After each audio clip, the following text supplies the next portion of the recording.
Xin chào tất cả mọi người. Ngày hôm nay là ngày 17 tháng 1 năm 2020. Bây giờ là mình sẽ bay một chuyến bay đi ra Đồng Hới, khoảng tầm là 1 tiếng rưỡi hoặc là dưới 1 tiếng rưỡi. Sau đó là mình sẽ hạ cánh. Rồi hạ cánh đi đâu thì mình sẽ chia sẻ tiếp nha. Mọi người nhớ theo dõi hành trình này nhé. Anh nghĩ là sẽ rất thú vị. Anh sẽ cố gắng làm những kiến thức thật là lạ, thật là khoa học để có thể chia sẻ cho mọi người về hang Sơn Đòn.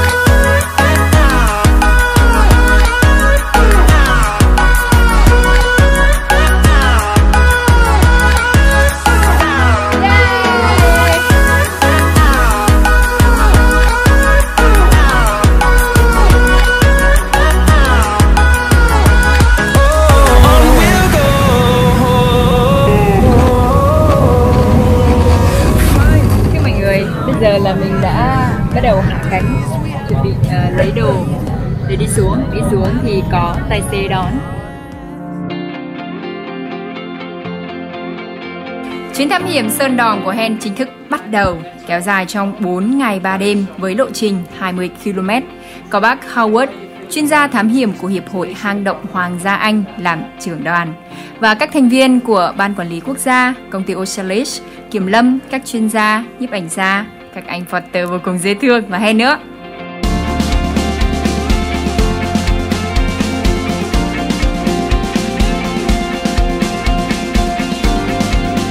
Nhớ tới đây cái khúc ngã tư này không? Đây là cái khúc ngã tư mà Hen với lại chị Hằng với lại tất cả ekip đua trong cuộc đua kỳ thú. Lúc đó là Hen với lại chị Hằng hỏi người dân ở đây nè, xong ngay cái ngã tư này có cái đường thẳng là chạy thẳng xuống dưới đó để đua ở trong hang tắm ô ở trong đó. Đây là cái suối mà từ nước này là từ hang Sơn Đòn chạy ra.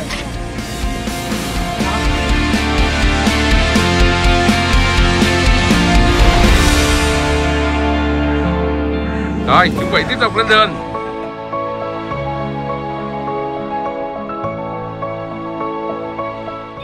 Ngày đầu tiên, đoàn được kiểm tra thể lực vô cùng nhẹ nhàng với khoảng 4 km xuyên rừng lội suối. Các bạn cứ yên tâm, Hen sẽ không mệt đâu.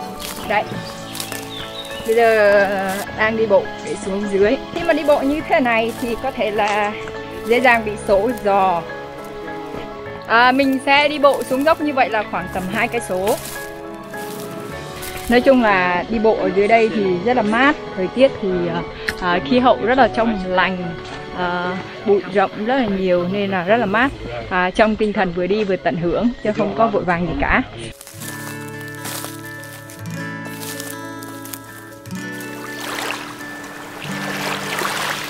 Chuyến đi này Hen đã ấp ủ từ rất là lâu. Vì thế khi mà nghe tin được tham gia thì Hen đã chuẩn bị sẵn về thể lực của mình cũng như về mặt tâm lý. Nhiều người thì nghĩ rằng là ok là hoa hậu là chân yếu tay mềm lắm, nhưng Hen thì không đâu. Bởi vì Hen là cô gái ED đã quen với các việc làm nông, làm rẫy, gọi là sử dụng sức lực của mình. Nên cái việc mà khám phá thiên nhiên, thế giới xung quanh và cảm nhận vẻ đẹp của Việt Nam là điều mà Hen cực kỳ thích. Sau khi vượt qua nhiều con suối và rừng, đoàn nghỉ chân tại bản Đòn và Hen có dịp vui chơi cùng các con, các bé ở đây. Wow, là một điều rất là thích.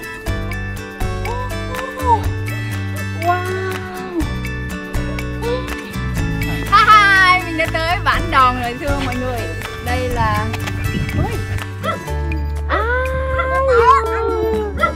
mắt đẹp quá à. Trời, mắt sao có long lanh vậy con? Bản Đòn thuộc đồng bào Peru Vân Kiều có nguồn gốc từ xã Trường Sơn, huyện Quảng Ninh, tỉnh Quảng Bình. Di cư đến xứ Bản Đòn năm 1992 sau khi khu vực sinh sống tại Quảng Ninh bị lũ lụt. Bản Đòn có 10 hộ dân với 40 nhân khẩu. Tất cả 10 hộ gia đình đều có quan hệ huyết thống với nhau. Họ kiếm sống bằng phương thức trồng trọt, nuôi gia súc. Ông Nguyễn Soái Trắc, hay còn gọi là Bố Tòa, là người Kinh, lấy vợ là người Vân Kiều và được chọn là trưởng bản, người điều hành công việc theo tập quán và tinh thần của cộng đồng. Từ khi hang Én và hang Sơn Đòn được đưa vào khai thác lần lượt năm 2011 và 2013, Bản Đòn trở thành một phần trong lộ trình du lịch và là điểm đến không thể nào bỏ qua được. Nơi đây lưu giữ những gì nguyên thủy nhất của phong tục tập quán của đồng bào dân tộc thiểu số.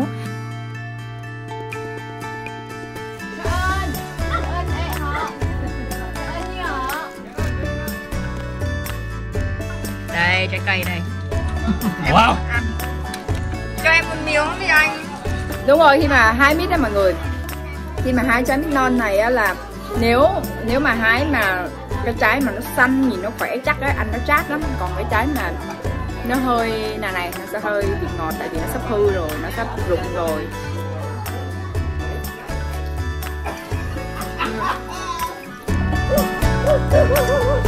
Cái này là tới cái trục hành trình che chắn. Và bây giờ chúng ta sẽ tạm chia tay với dân Bản Đòn. Sau bữa trưa, đoàn chúng tôi tiếp tục di chuyển để kịp đến điểm hạ trại trong hang Én. Những con suối mát lành và vô cùng trong veo. Thật may là thời tiết mát mẻ nên Hen cũng không mất nhiều sức lắm. Bây giờ mình vào trong rừng rồi. Còn có bài hát gặp Henny Hoa hậu nữa không ta?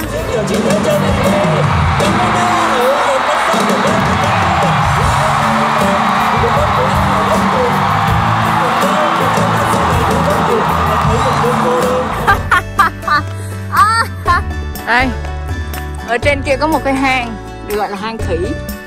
Đó rất là khó để có thể leo lên đó. Wow.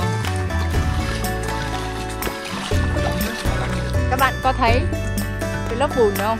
Lớp bùn đó là khi mà mưa, nước lũ dâng lên đó thì cái bùn nó bị bám lại tới đó. Và nước rất là cao. Mình sắp tới miệng chính của hang Én.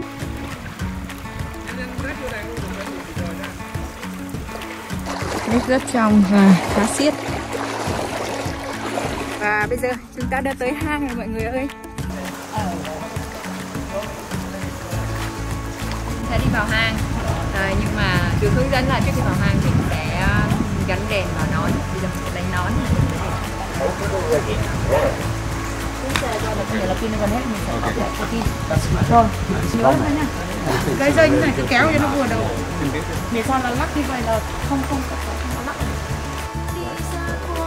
Anh đi xa em quá. Mọi người có biết không, mỗi năm khoảng tầm như là tháng 8, tháng 9, Quảng Bình vào mùa lũ, các hang động ngập đến cả 100 mét dưới mặt nước. Vì vậy là toàn bộ tất cả các hệ thống của hang và cả Sơn Đòn luôn thì tạm ngừng khai thác du lịch để đảm bảo an toàn cho đến khoảng tầm tháng 1 năm sau.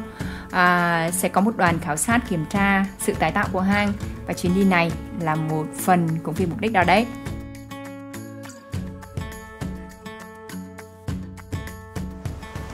Càng vào sâu trong hang, Hen càng choáng ngợp bởi khung cảnh hùng vĩ trước mắt mình. Wow!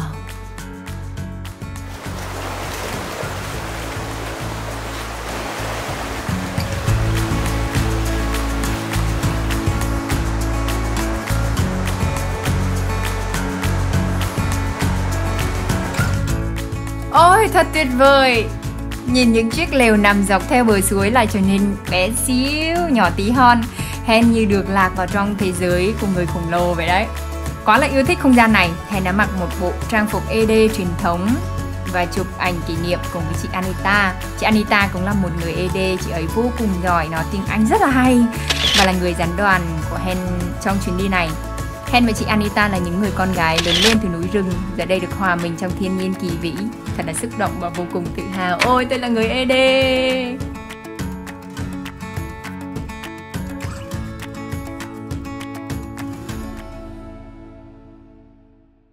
Và đây là buổi tối mọi người ạ. Mọi người sẽ ngủ trong một cái túp lều như vậy. Đấy. Cái phòng mà bày đồ ở ngoài nhiều nhất đó là Hen. Bên này là nhà bếp. Không phải là nhà bếp mà là một cái bếp, một cái quầy bếp. Mình cứ thấy mọi người đội đèn trên đầu cảm giác giống như là công nhân ở hầm mỏ ấy nhỉ. Mọi người cứ đi trong bóng tối. Thôi bây giờ em phải đi ngủ về đây nhé. Đây là trải nghiệm vô cùng thú vị của mình. Đây.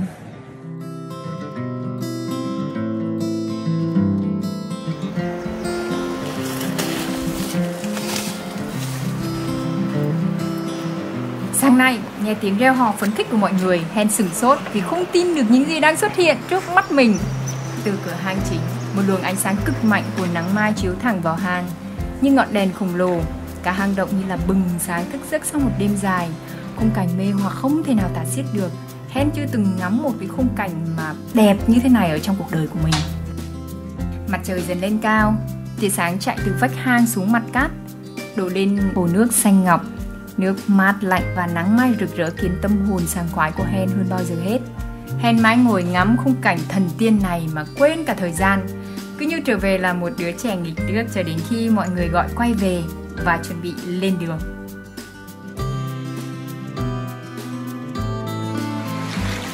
Và bây giờ là đang lội suối. Mọi người sẽ nghe tiếng hơi ồn. Nếu mà quay chỗ khác thì không thể thấy tại vì quá tối ở trong này. Đường ở đây là dễ đi lắm rồi đấy. Tức là cát, đá vôi, trong quá nhỉ.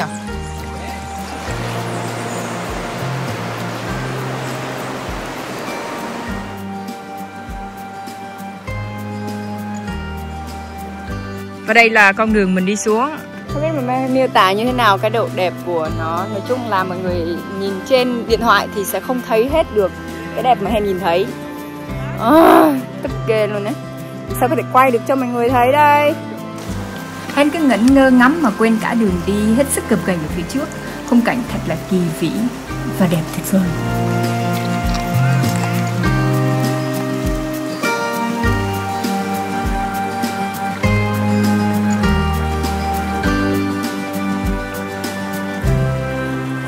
Cả đoàn thám hiểm vào sâu hơn trong hang én và đi ra cửa sau của hang én để tiến về hang Sơn Đòn. Giữa khung cảnh thiên nhiên to lớn này, Hen thích thú, hứng từng giọt nước ở trên trời rơi xuống. Ôi, rất là trẻ con quá đúng không mọi người?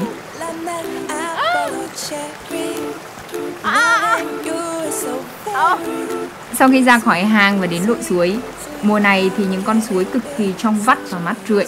Chính những con suối nhỏ này đã len lỏi hàng triệu năm trong lòng đất, chảy qua các hang hốc, thạch nhũ để góp phần kiến tạo nên vẻ đẹp kỳ ảo của Sơn Đòn. Mặc dù đã có kinh nghiệm khi tham gia cuộc đua kỳ thú, nhưng quả thật là chuyến đi này mới biết là bao sức đến cỡ nào. Một lời khuyên cho những bạn có ý định đi: hãy tập luyện thể thao thật nhiều để có sức bền. Không chỉ là đi bộ mà còn phải giỏi leo trèo, vượt chướng ngại vật nữa.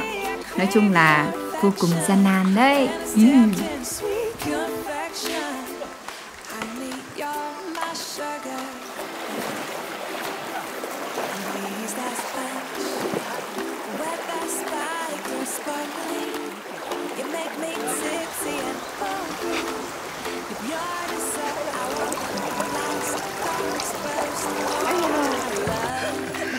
Rồi em cảm ơn ạ. Giờ là mình đã ướt quần rồi. Ướt rồi.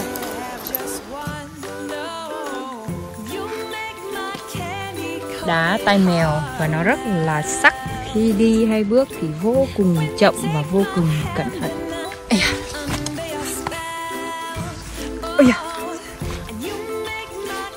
Mình vừa leo qua một con dốc. Và con dốc mà đá rất là cao, khá là đuối.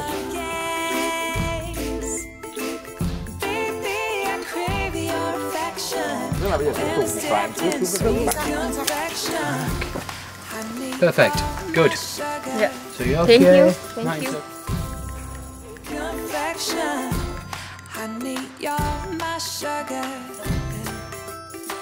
Giờ đã tới miệng hang.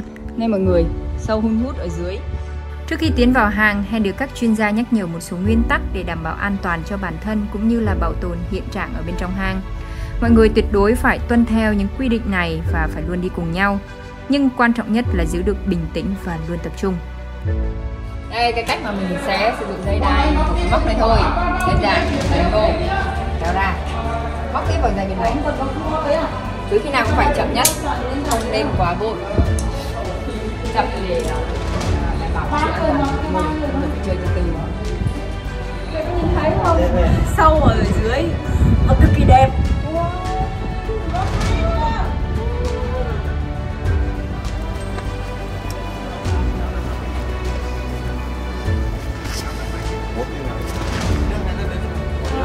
Trong quá trình leo và di chuyển, bạn phải tuân thủ và đảm bảo một số nguyên tắc khi đi qua các thạch nhũ. Ví dụ như là chỉ được bám vào các sợi dây được bố trí sẵn và đi theo nó, không được dẫm đạp hay bước vào phần thạch nhũ khác. Mọi hoạt động luôn hạn chế sự ảnh hưởng đến các khu vực khác nhằm bảo tồn tốt nhất môi trường ở tại đây. Ngay khi bước xuống thềm trong lòng hang, vẻ hùng vĩ và kích thước khổng lồ của hang Sơn Đòn đã khiến Hen không thể thốt nên lời. Những cột nhũ khổng lồ cao hàng chục mét biến bạn thành kẻ tí hon, những dốc cao hay lòng suối ngầm lởm chởm đã biến bạn thành kẻ vụng về. Cảm giác. Nói chung là rất là tuyệt vời á. Cái người mình ngâm tới đây luôn. Mà nước thì cũng xiết lắm. Ôi, nước kìa.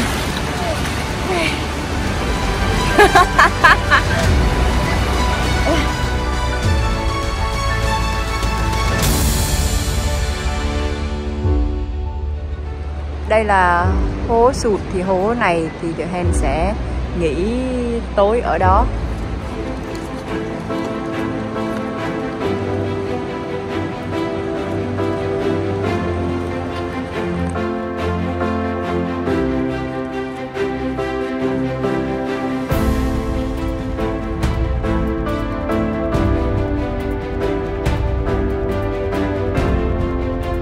Khối bàn chân chó, đây là một khối thạch nhũ tự nhiên đồ sộ trong hang Sơn Đòn. Nhìn từ xa về phía khu vực hố sụt 1 có thể nhìn thấy được bóng dáng của khối bàn chân chó hiện lên sừng sững, một cảnh tượng kỳ vĩ của hang động lớn nhất thế giới. Từ vị trí này đến được hố sụt 1 phải đi qua một đoạn hang khổng lồ hơn 1 km.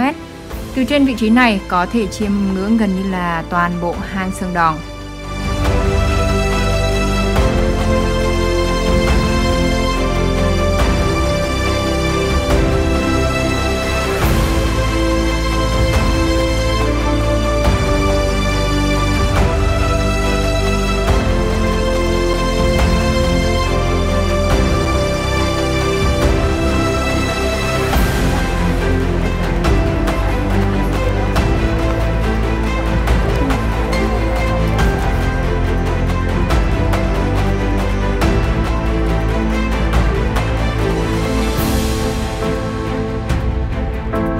Sau một ngày dài vất vả và mệt mỏi, giờ là lúc cả đoàn nghỉ ngơi và tận hưởng bữa ăn tối ở ngay trong hang.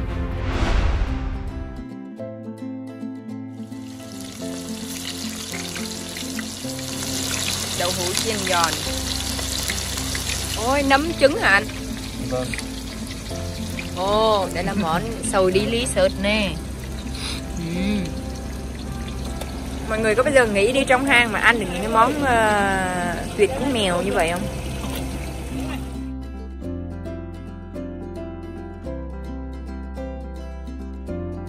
Và bây giờ Hen đã đánh răng rửa mặt xong. Hôm nay không tắm, có thể tắm được nhưng mà tại vì Hen đang bị cảm. Tại vì ngày hôm qua gội đầu xong rồi không khô đi ngủ, xong rồi hôm nay bị cảm. Với lại còn một chút ho nên là hôm nay Hen chỉ lau người bằng khăn ấm. Hen không có tắm. Ngày hôm nay cũng là một ngày rất là thú vị. Hen đã ăn cơm no và chuẩn bị ngủ. Tại vì hành trình ngày mai sẽ là một cái hành trình rất là vui. Hành trình mà không phải gọi là vất vả nhưng mà sẽ có nhiều cái hình đẹp nhất. Tại vì sắp tới đoạn phía trước rất là đẹp nên là mọi người sẽ tranh thủ chụp hình rất là nhiều.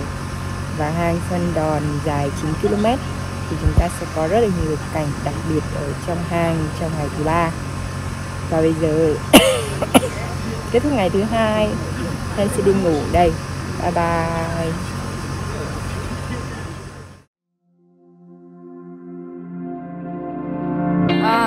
Và tụi mình đã xong ngày thứ 2 ở trại bên này và sẽ tiếp tục di chuyển ở phía trước.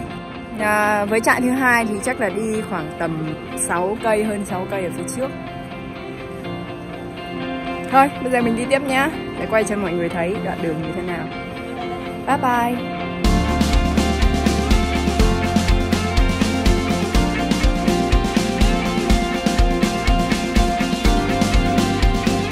Sau khoảng gần 30 phút mình mới tới hố sụt mà mình đã xem từ cái chỗ mà mình cắm trại. Đây là anh Quảng. Anh thích ăn gì Quảng? Anh hồi sáng gọt chì cái mắt cho Hen. Cưng quá. Được báo trước là ngày hôm nay sẽ rất là vất vả và đoàn khởi hành rất sớm. Ngay từ đầu là những con dốc đá trơn trượt và rất cao nên xuống rất là nhanh. Cứ đi một đoạn là phải dừng lại nghỉ ngơi, những hốc đá hẹp hơn rất là nhiều. Hen phải ép chặt người, nằm sát để bò qua. Mọi sơ sẩy dù chỉ là một chút sẽ là thảm họa ngay lập tức.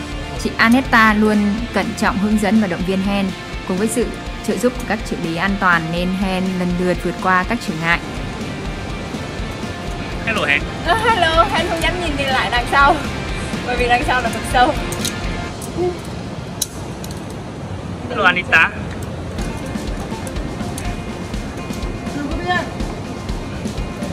Là anh trợ lý này là gặp cô Hoa Hồng Ninh bị rụng tay.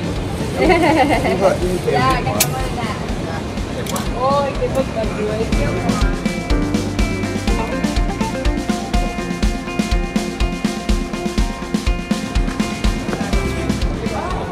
Khi nhìn qua thì mình nghĩ đây là hố sụt thứ hai nhưng không phải.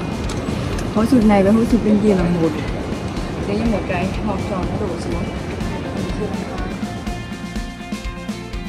Sơn Đòn thuộc Vườn Quốc gia Phong Nha Kẻ Bàng, huyện Bố Trạch, tỉnh Quảng Bình. Vườn Quốc gia Phong Nha Kẻ Bàng có hệ thống núi đá vôi cổ nhất châu Á, hình thành cách đây 400 đến 450 triệu năm. Việc phân tích các mẫu trầm tích hóa thạch xác định hang Sơn Đòn hình thành tương đối trẻ, có niên đại cách đây 3 triệu năm tuổi.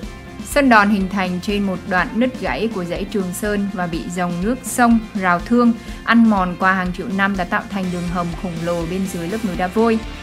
Những vết nứt trên trần hang bị ăn mòn và sụt lún, tạo thành những hố sụt lớn thông ra bên ngoài.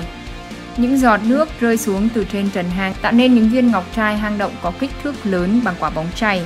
Bên trong không gian kỳ bí ấy là cả một thế giới tách biệt, cả một kỳ quan thiên nhiên hiếm có khiến các nhà chinh phục Sơn Đòn phải sửng sốt. Trong chuyến khảo sát đầu tiên, đội thám hiểm hang động Hoàng gia Anh đã phải quay trở về do không thể vượt qua được bức tường thạch nhũ khổng lồ cao 90 m ở gần cuối hang Sơn Đòn, được gọi là bức tường Việt Nam. Cho đến khi quay lại lần thứ hai, với đầy đủ các trang thiết bị chuyên dụng, trong năm 2010, nhóm chuyên gia hang động Hoàng gia Anh có thể vượt qua bức tường thạch nhũ khổng lồ để ra khỏi hang. Phải đến thời điểm này, nhóm khảo sát mới tự tin tuyên bố đã tìm thấy hang động lớn nhất thế giới. Độ dài hang động khoảng tầm 9 km.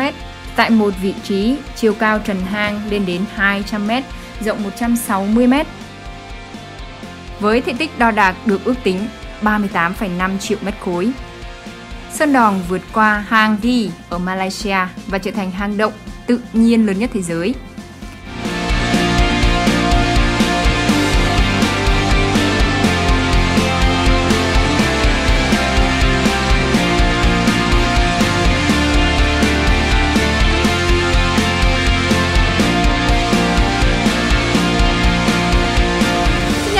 Bây giờ là cái điểm mà mọi người hay nhìn thấy nhiều nhất, rất là đẹp, rất là hùng vĩ và hẹn lại có cơ hội đứng đây mặc bộ vàng tung bay tung bay.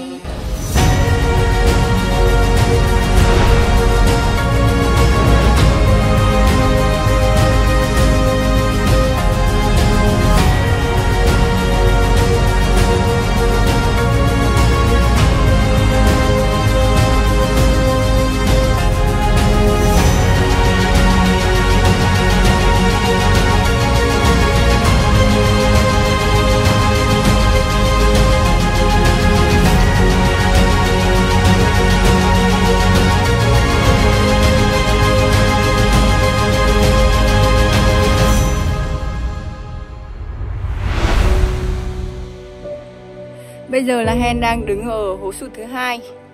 Đây là Hen có quay một cái talk show ở đây và áo thì đổ mồ hôi ướt áo kia rồi đến đây rồi. Bây giờ mặc lại áo này không thay nữa cho nó ấm. Nhưng mà lên tới đây thấy nóng rồi đấy.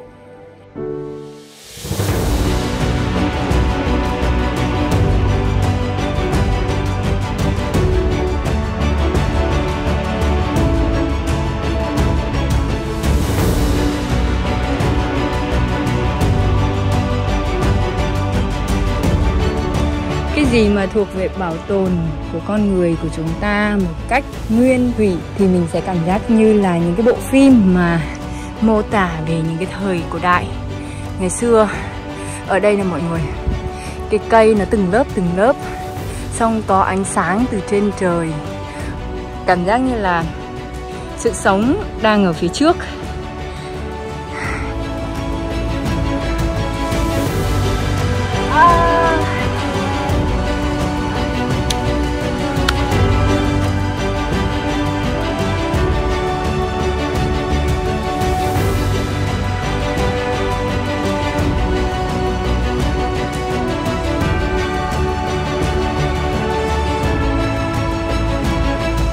Giờ thì Hen biết vì sao người ta gọi nơi đây là vườn địa đàng rồi. Có tận mắt thấy mới cảm nhận được hết vẻ đẹp hùng vĩ ấy. Thiên nhiên thật kỳ diệu, trải qua hàng triệu năm vẫn giữ được nét đẹp hoang sơ, như chứng minh cho sự trường tồn bất tận của thời gian.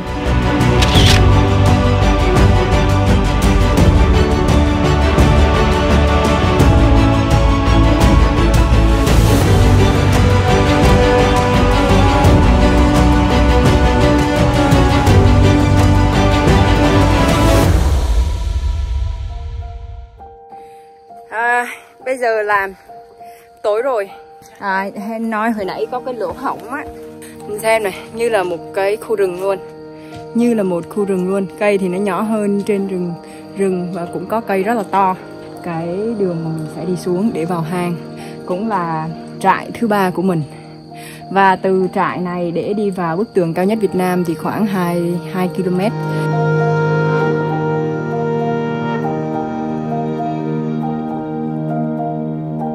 Và sau khi đi bộ ở trong rừng thì Hen đã tới bãi trại này. Đây là bãi trại tiếp theo. Mình sẽ quay đó cho các bạn nhá. Bây giờ sẽ đi lau mình một chút, thay đồ để rồi ăn tối. Ngày hôm nay Hen được uống cà phê và người Hen run bần bật luôn. Vậy ăn cho nó mau hết là tới còn ngủ nữa. Ngày mai còn di chuyển tiếp. Ngày mai sẽ là một ngày rất là thú vị, bởi vì ngày mai sẽ là ngày Hen di chuyển lên bức tường cao nhất Việt Nam. Còn nửa tiếng nữa mới được ăn, nhưng mà mình sẽ ngồi sẵn vào bàn vì quá đói rồi.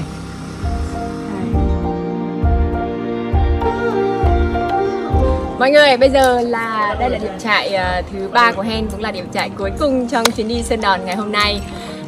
Và mọi người bắt đầu đeo cái đai và chuẩn bị di chuyển. Thì Hen cũng đã đeo xong rồi. Mình sẽ leo bức tường cao nhất Việt Nam là 90 m. Ở đây có lẽ là một cái trại mà ngủ ngon nhất. Tại vì rất là yên tĩnh, nghe tiếng vang thôi, không nghe một cái tiếng động nào cả. Và ở đây thì không có nhiều thiêu thân như là cái trại cũ. Và bây giờ Hen sẽ bắt đầu cùng với tất cả các anh chị sẽ di chuyển xuống dưới. Vậy là không biết là đằng trước là như thế nào, nhưng mà cái chặng cuối cùng sẽ là leo bức tường. Ngày cuối cùng trải qua rất dài và cũng là ngày quan trọng nhất đối với Hen trong suốt hành trình. Mọi người đã thức giấc để chuẩn bị thật kỹ cho bài kiểm tra cuối cùng này.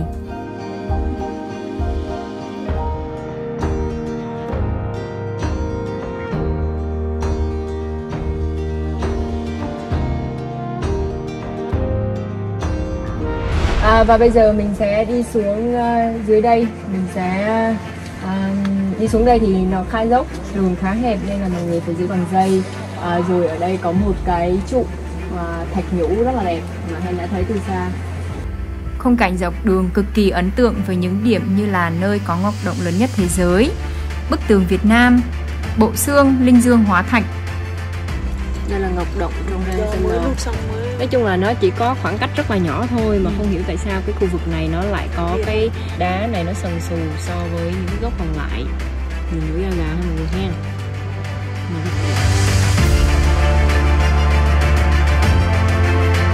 Hen cứ ngắm nhìn những viên ngọc động và tự đặt một câu hỏi, không biết chúng được hình thành từ khi nào nhỉ? Sinh vật mà sinh sống ở đây đại đa số là màu trắng. Chắc nó có đơn lắm nhỉ? Ở đây thì khá trơn bởi vì nó là bùn.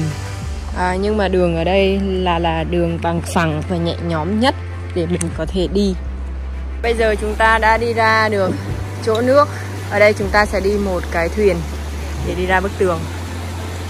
Wow, thật là đẹp. Chào mọi người, bây giờ là mình sẽ dắt đoàn để có thể đi ra bức tường 90. Mọi người có đang cảm thấy hồi hộp không? Không.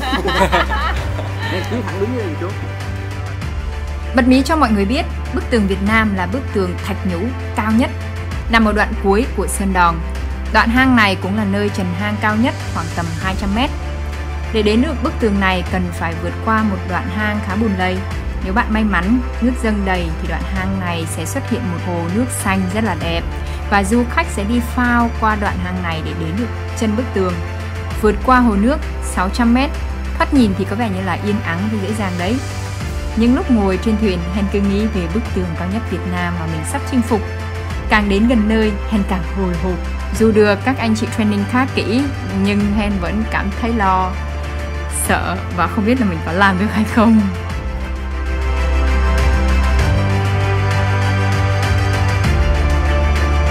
Bây giờ là mình chuẩn bị lên bức tường 90. Anh em lên từ từ, có một cái cầu thang, xong mình lại bắt đầu leo lên dây và đu bằng tay. Lên, sắp chinh phục được rồi. Lên.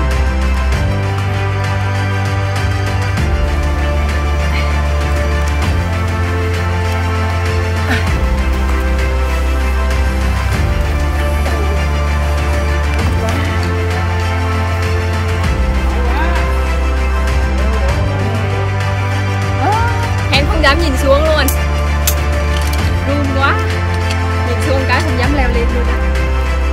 Mệt thì không có mệt nhiều, tay thì vẫn khỏe, nhưng mà sợ, nỗi sợ là lớn nhất. Chiến thắng trên con đường phía trước, tôi đã leo sông đỉnh đồi 90 m, tường cao nhất Việt Nam. La la la la la la la la la. Nói chung là cảm xúc hát thế thôi, nhưng mà còn run lắm, run ở đây là sợ độ cao. Ôi, đây khi mà nhìn xuống Hen không dám nhìn xuống dưới luôn. Ôi, nhưng mà thiết thật. Chắc là về thầy mơ cho mà coi. Bị ám ảnh.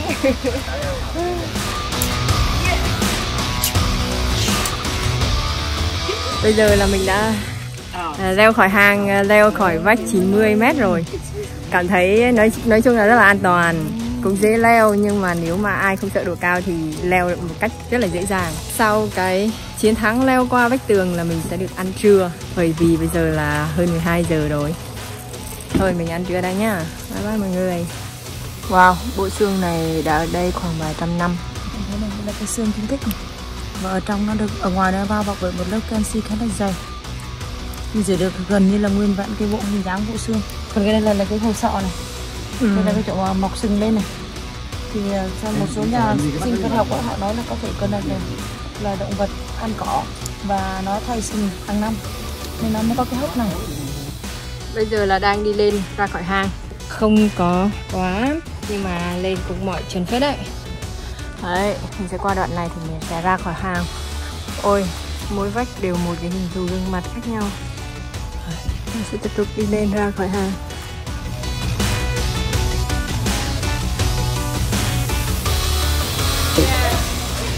Yeah. Yeah! Chúng tôi đã ra khỏi hang rồi. Ôi, sự sống. Đây là miệng của hang, cửa sau của hang. Chúng ta đã ra rồi. Đứng vô. Ở đây anh em đang rất là phấn khởi. Mặc dù là ngày nào cũng xuống hang, có người xuống hang cả 100 lần rồi, nhưng mà ra khỏi hang vẫn phấn khởi và vô cùng vui.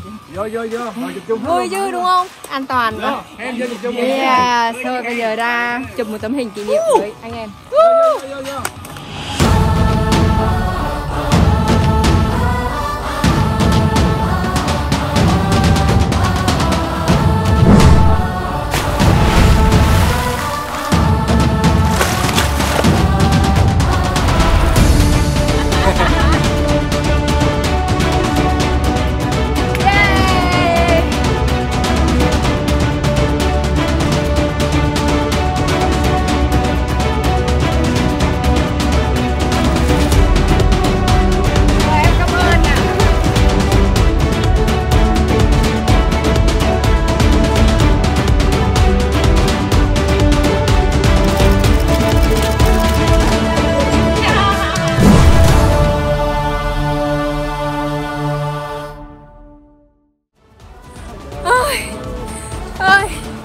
Mình đã chính thức thoát khỏi rừng và mình về với cuộc sống Mệt quá. Mọi người đang đợi đón ở đây. Ôi, cảm ơn các anh em. Cảm ơn mọi người.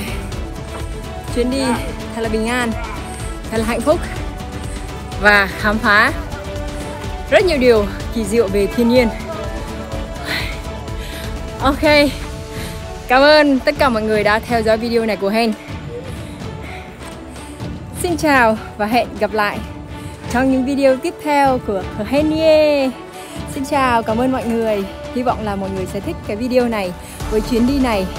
Còn nếu bạn trẻ hay là ai đó muốn đi sườn đỏ thì cứ thử sức đi. Không quá khó. Hãy luôn tự tin, luôn nghe theo sự hướng dẫn của guide. Rồi các bạn sẽ được an toàn, sẽ được tận hưởng những cái điều kỳ diệu ở trong hang Sơn Đòn. Xin chào và hẹn gặp lại. Hen quá mệt rồi, mồ hôi chạy đầm đìa rồi. Bye bye.